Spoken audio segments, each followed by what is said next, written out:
潘子伤得很重，村子里的卫生所救不了，我们几乎没有片刻停留，就启程送他去了县城的大医院。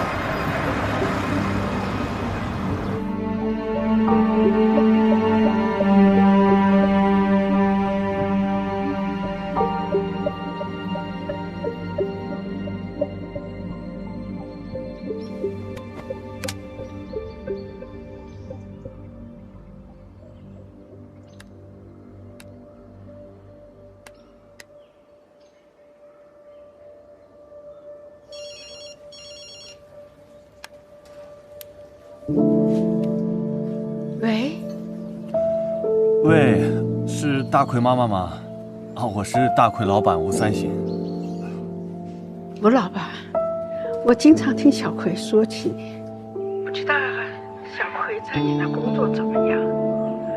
如果他有什么做得不好的，您多说说他啊。哦，没什么，他一直表现得很好，所以我就想跟你说一下，他表现好嘛。 所以公司决定派他去国外再干几年。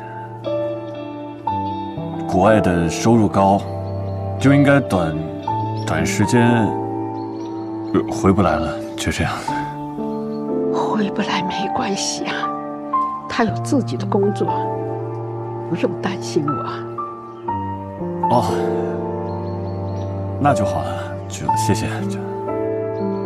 你知道，因为。 大奎啊，他开不了这个口，所以就让我跟你说说。所以你放心啊，他还说要你按时吃药，好好保重身体。好，让他放心吧。每个月呢，我们公司会。 按时打钱到你账户的，所以你放心好了。哎，吴老板，小葵，他还好吗？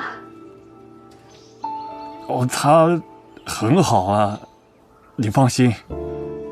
谢谢你。啊，那就挂了。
你打电话去查一下老马那笔账公布了没有？我想这样分配他，潘子的那份呢，就留着给他；我那份呢，我决定不要；你那份呢，我帮你决定，你也不要收了。好。至于潘子的那些医药费呢，就记在公司的账上，转过来。听懂了吗？啊？知道了。吴贤，想清楚，这样的生活真的是你想要的吗？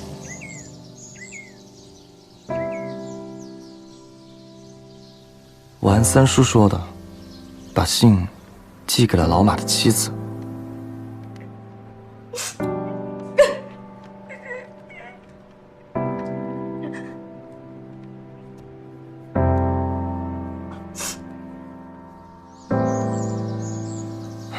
而那个小哥，虽然三叔一再让我不要打听这种世外高人的事，但我对他实在太好奇了。他到底是谁？他为什么会拥有那么强的能力？那些我们根本不可能对抗的怪物，全都惧怕他。他的身上有太多的谜团。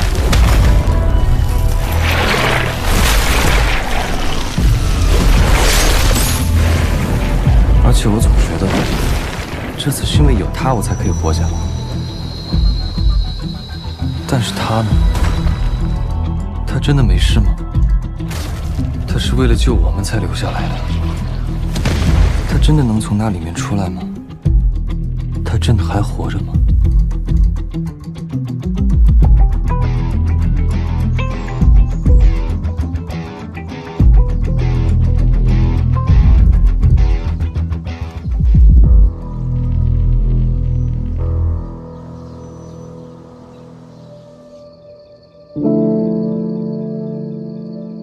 其实吧，三爷，我这人做事很简单的，我就喜欢跟着你干。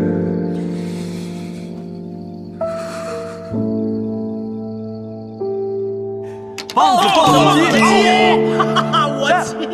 未来啊，我妈想让我换个工作，换个安全点的工作，考个自考，我干了，你们随意。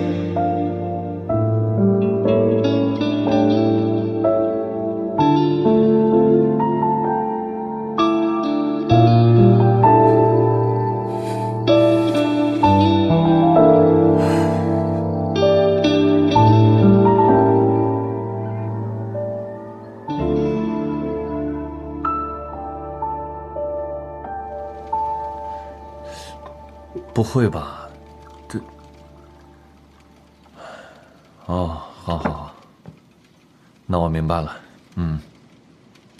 那报告你寄去我家了。好，谢谢，麻烦了。怎么了，三叔？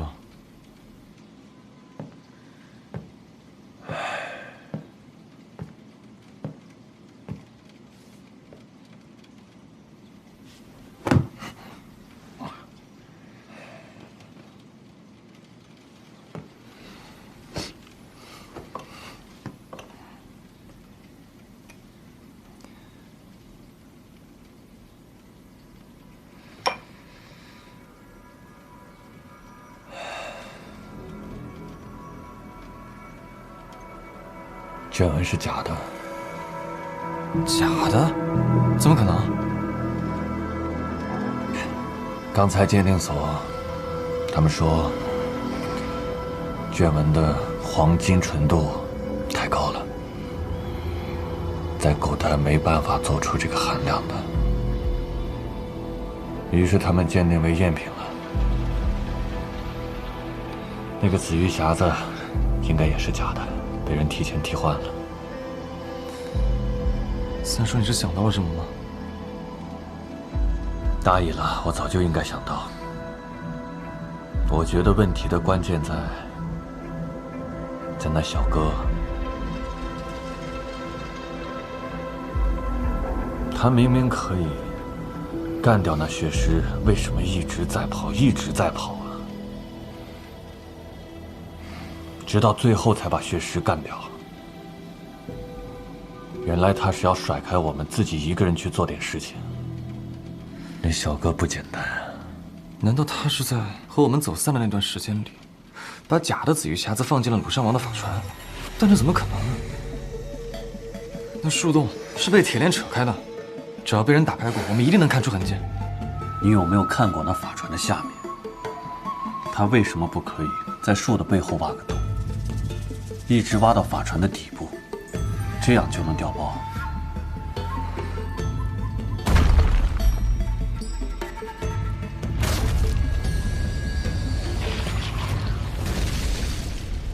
所以卷文上记录的鲁山王的故事全都是假的。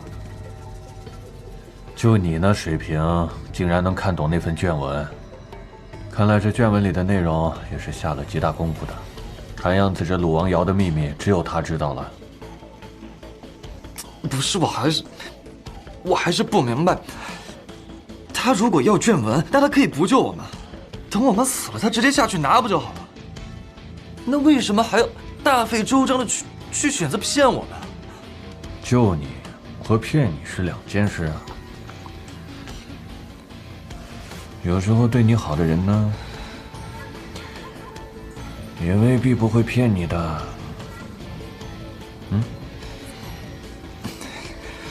想不通就别想喽。我去洗个澡。别想了，我们之中唯一有问题的只可能是他。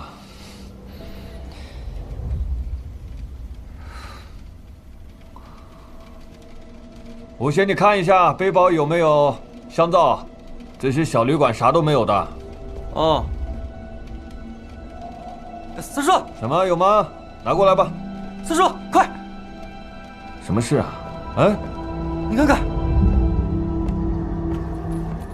什么东西啊？这个，这东西哪儿来的？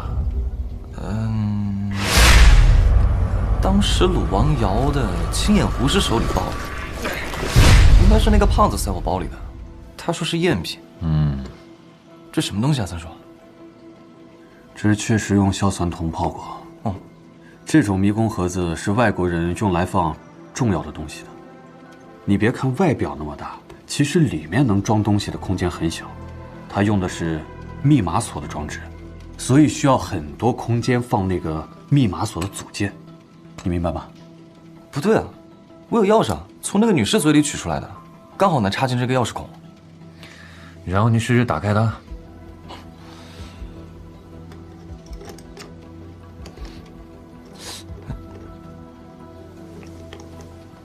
拧不开吧？这个钥匙是用来锁的，你看密码打开了，那个栓就啪。但密码不能把它拧回去啊，我们就要用钥匙把它拧回去，拴上了。哦，做这个的工匠挺厉害啊，现在这个技法都失传喽。哎，开了。不是，你看，对了，其实这个呢，就是密码盘的装置。你看有8个滑轮，上面有0到9的刻度。如果你选对了密码了，它就会打开喽。我试一下。你知道是什么意思啊？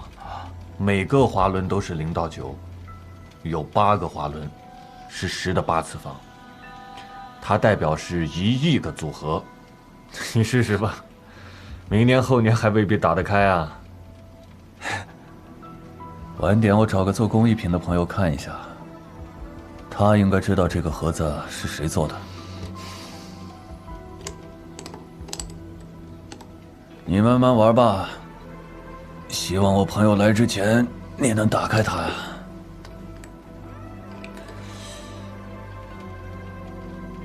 8位数。哎，大哥，我帮你盖着点啊。02200059。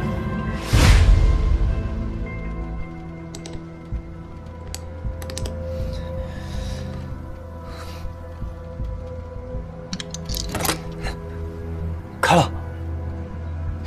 不可能。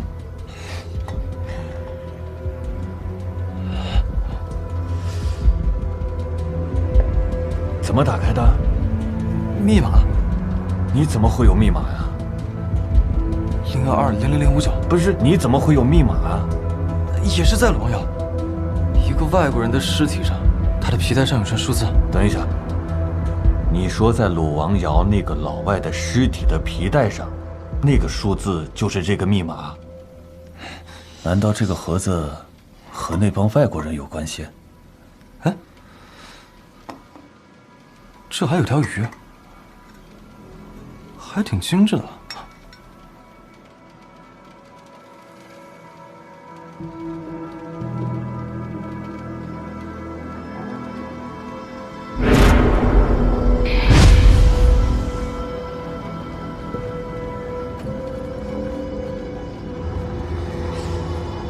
哎，三叔，你也有一条鱼啊？你还记得文锦阿姨吗？我记得他是一个地质勘探队的领队，在一次出海任务时就失踪了。后来三叔你就一直浑浑噩噩的，好几年都没有走出来。难道文景阿姨的失踪跟这个鱼有关系啊？来了来了！三行，你干嘛呢？快点儿！来了！属于你，属于我，属于我们80年代的新一辈。如海海底地质勘探工作队出发。20年前，文锦作为领队，和一群年轻人自发组成了一支地质勘探队，远赴如海进行深水地质取样。我呢，作为安全顾问，也随队一同前往。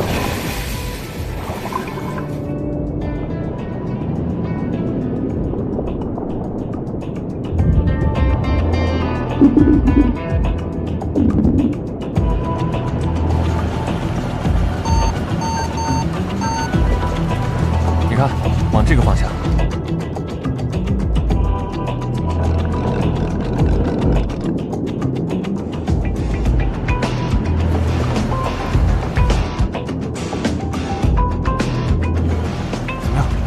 我们收获颇丰啊，没错，采集到了各种各样的地质样品。更可喜的是，老谢在海底发现了体型巨大的管栖蠕虫，进而推测呢，距此不远的海域很可能蕴藏着巨量的石油。若能第一个发现如海的海底石油啊，无疑将是一个轰动全国的巨大成就。好，那我们就去。好。大家都跃跃欲试，兴奋不已。但没想到，朝着那片海域行驶不久，我们就遭遇了极端的暴风雨。快盖上！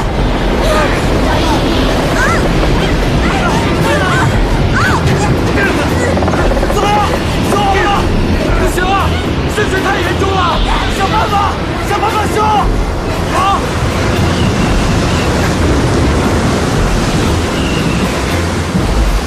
那一晚，大家差点一起命送海底。好在第二天雨过天晴了，我们到达了老谢说的蠕虫栖居的小岛。我们到了！我们到了！啊！我们到了！真的！太好了！知道了！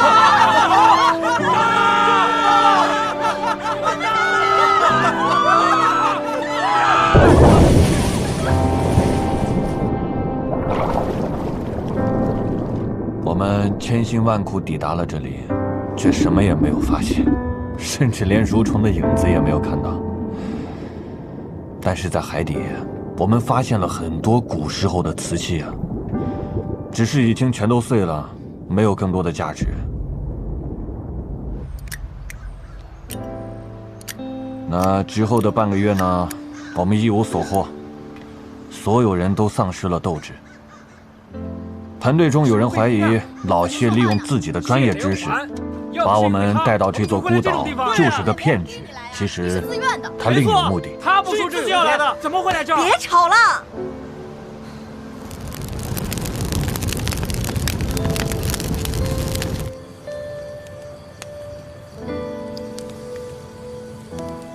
我和文锦预感这样下去可能会出事啊，打算第二天跟大家商量一下，是不是启程返航。但想不到的是，老谢出事了。不好啊！出事了！老谢死了！就在前面！就这里。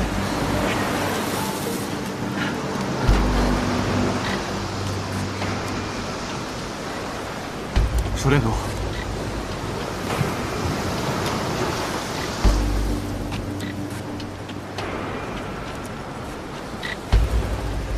三星，没事。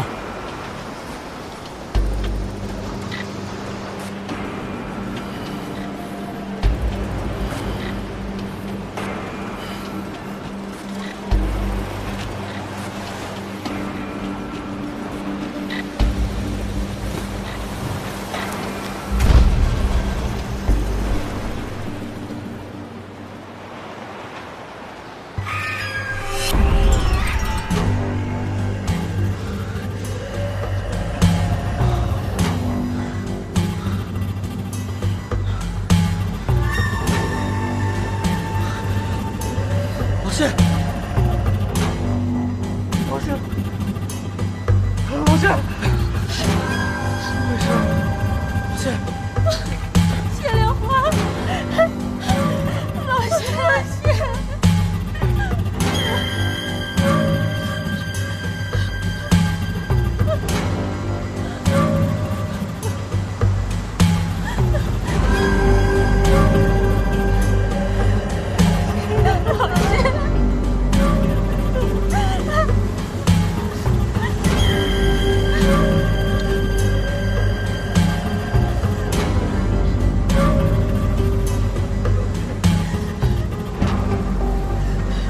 老谢死的时候，手里就握着这条鱼。所有人都想知道，老谢在那个山洞发生什么事了，他到底是怎么死的？谢连环的死，让所有人都陷入了无尽的悲伤。我们选了一个人，和船工一起用大船运送尸体回去。剩下的人把这个岛上的工作完成，就返航。老谢为什么引我们来这座小岛？他在这里都发现了什么？他手里的那个鱼又是怎么回事？这些问题一直困扰着我，但我再也没有办法向他证实这些事。我还是有点担心。大船一走，我们在海上的安全就没了保障。别担心，最近1周都无风无浪，都是大晴天，肯定不会有事。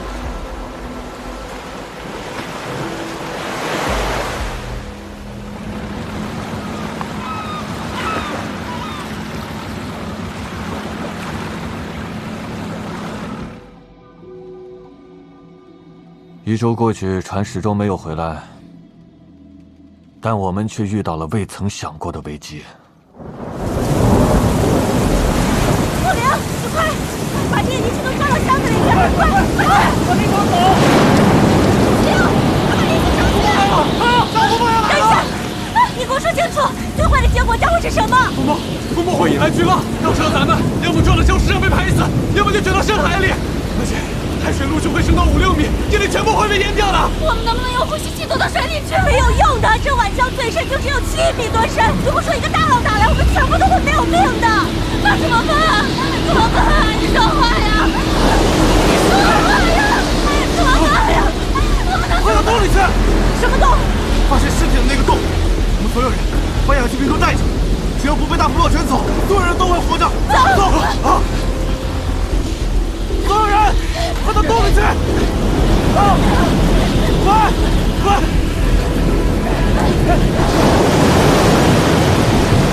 快一点！快到洞里面去！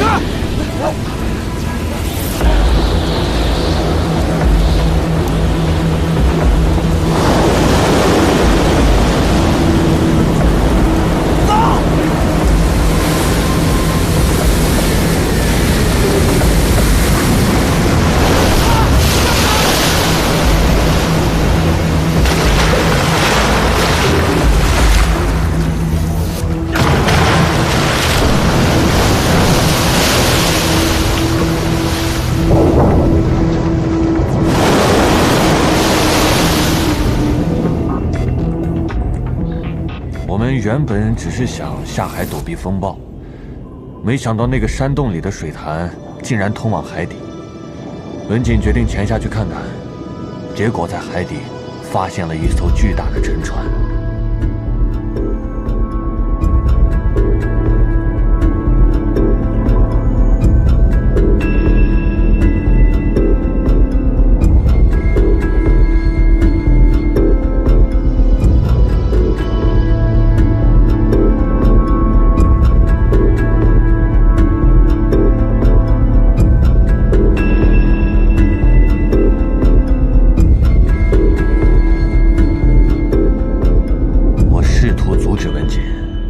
但这一次，他却没有采纳我的意见。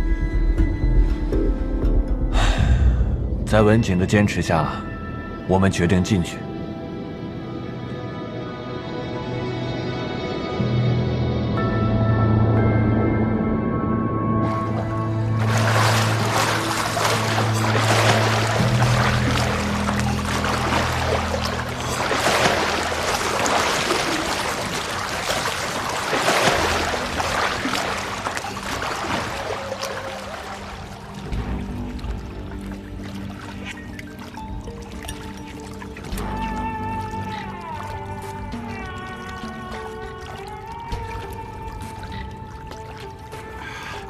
有氧气。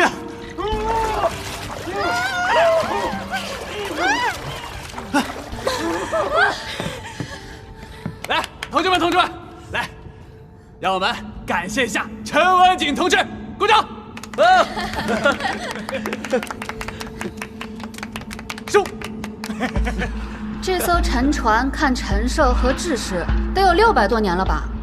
那为什么还能保存得这么完整，而且还有氧气？这艘船啊，它很可能是被人故意凿沉在海底的。刚才我们进来的这个地方，它是盘旋向上，这肯定是被人特意设计过的。建造这艘船的人呢，他想利用这样的特殊结构，用气压阻止海水灌入，同时呢，也将部分的空气留在船体里面。什么人可以设计得如此精妙？对啊，这也太精妙了。不管怎么样，这艘船救了咱们的命，等风暴过去，咱们就安全了，是吧？对，对，是。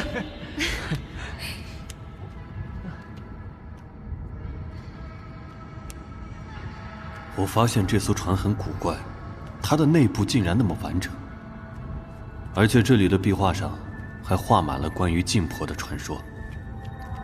晋婆是沿海一带传说中的女神，相传很久以前，一位怀有身孕的女子不幸落水，被一群渔民所救。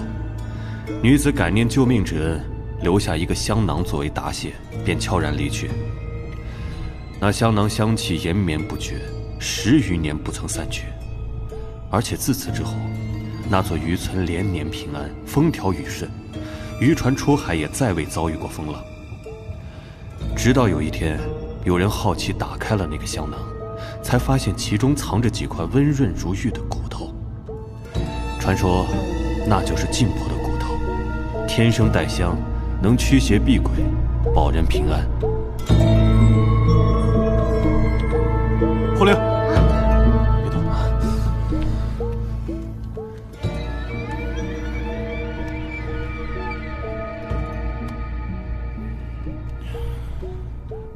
我们今天什么都没带，而且也不清楚这艘沉船是个什么情况，所以我希望大家不要乱走动。不是，咱们不能一直在这儿待着吧？这么吓人。对啊，来都来了，去逛逛呗。三省是这次的安全顾问，大家都得听他的。你明明有闻到一股奇怪的香味儿，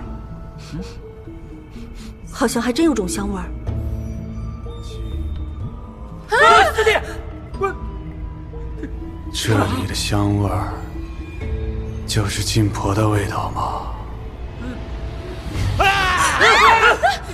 你干嘛？你这是吓死人了你！开玩笑，开玩笑。是的。这香味儿应该是古人为了迎合传说放的香料。古代有些地区有化神辟邪的习俗。我突然很累，就坐下想打个盹儿。文景就坐在我身边，我的鼻子里都是淡淡的香气，不知道是文景身上的体香，还是沉船特有的那种味道。总之，几乎就在瞬间，我就睡了过去。我不知道我睡了多久。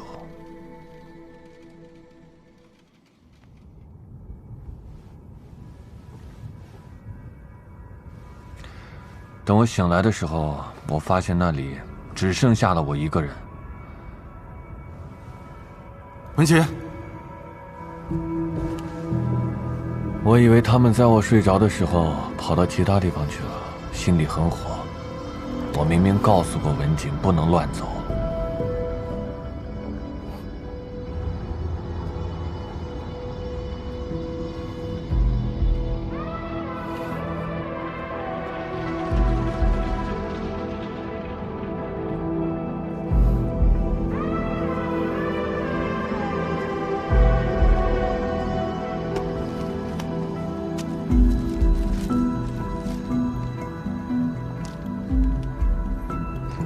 但我发现这里根本不是我睡着的时候待的船舱，而是另一个陌生的地方，甚至门也不见了。我被封死在了一个密封的空间。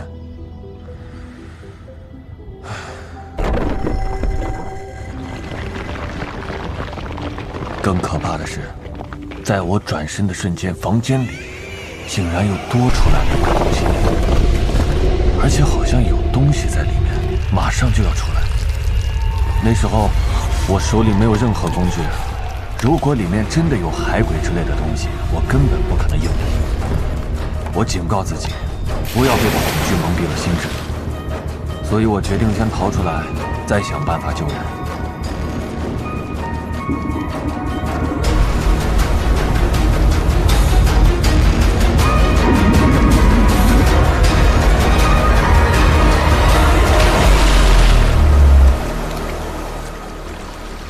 不知道游了多久，我终于游到了水面，但竟然已经是第2天的晚上了。这个时候，风暴早已经过去了。我一直想不通，我就在船里打了个盹儿，怎么就过了1天了呢？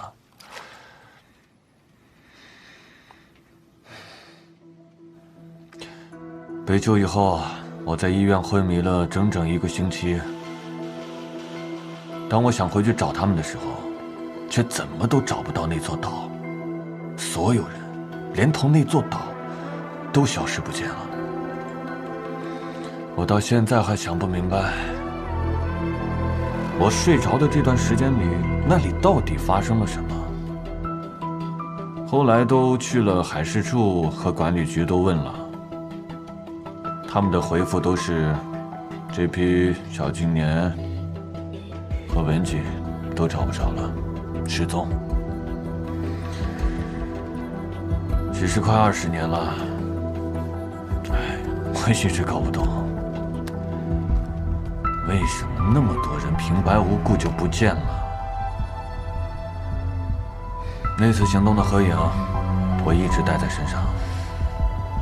其实三叔，我想问的是，那个船舱的消失，你有想过吗？为什么他们出不来，就我能出来？我和他们唯一的不同，就是我身上有这个铜鱼。我猜老谢就是把它从沉船里带出来的。这鱼吗？这鱼很特别吗？这鱼我也查过，古书写着的，它的名字叫蛇眉铜鱼，600年的历史啊。你是说鲁王窑和海里那个沉船有关系？这2个地方差了1000多年的时间，而且为什么有人会用一个现代的赝品盒子装上这条鱼，放到一个古代的地方啊？三叔，你不觉得奇怪吗？整件事可能比我们想象的要复杂很多，老马的目的可能不简单。总之，你先打个报告给文物局，把鱼的照片发过去。问一下这个东西有没有文物价值，他们回复前，你先好好保管。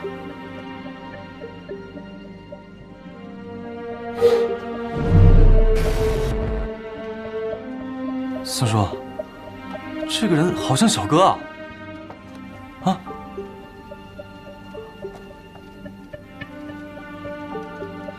但他20年前应该只有几岁啊？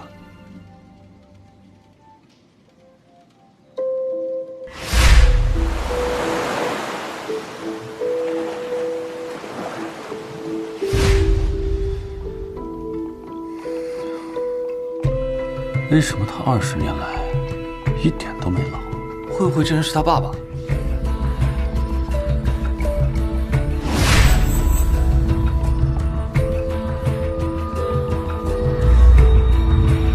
电梯，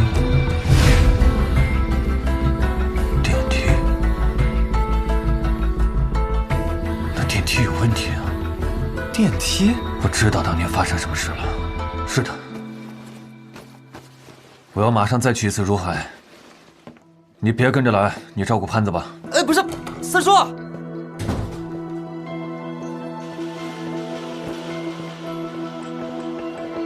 喂，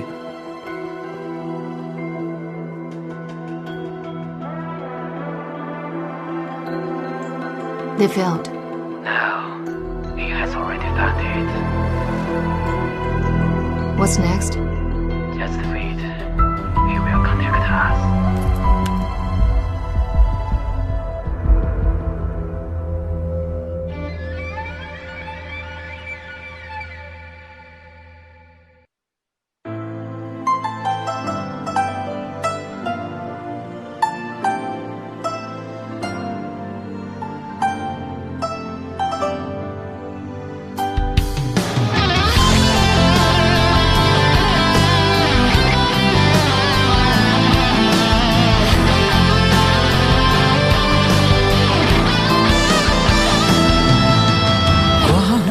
谁燃烛照亮时间设下的迷藏光，只换明暗离场，肆意流淌，看谁站过的地方，请举一百空千窗，看眼前最真假相加又何妨？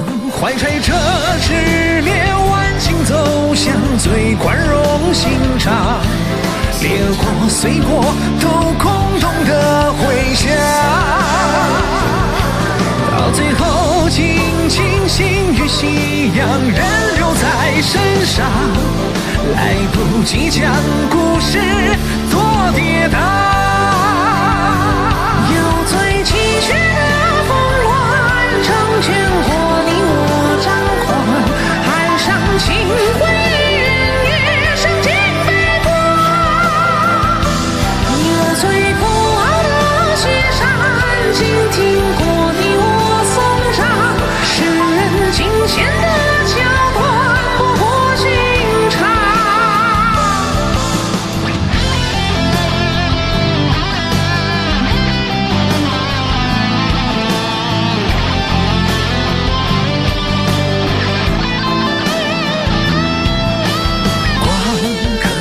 来路艰险，也可照前路坦荡光，不添残留思想，